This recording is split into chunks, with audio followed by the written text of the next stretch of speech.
Evet dostlar, selamünaleyküm. Herkese hayırlı günler. Neredeyiz? Lefkoşa'dayız. Kuzey Kıbrıs Türk Cumhuriyeti Sahra Sokak'tayız.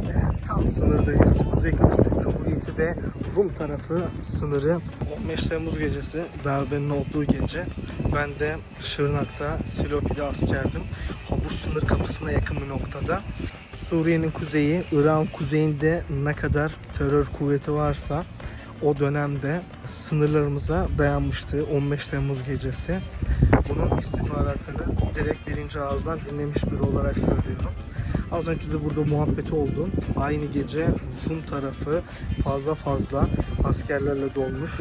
Yani bir şeyler başarılı olsaydı, birileri tarafından bu süreç gerçekleştirilmiş olsaydı başarılı şekilde, sadece zarar gören bizim ülke topraklarımız değil, bizi ana vatan olarak gören Kuzey Kıbrıs Türk Cumhuriyeti toprakları da olacaktı. Bu bilgiyi de kenara yazalım.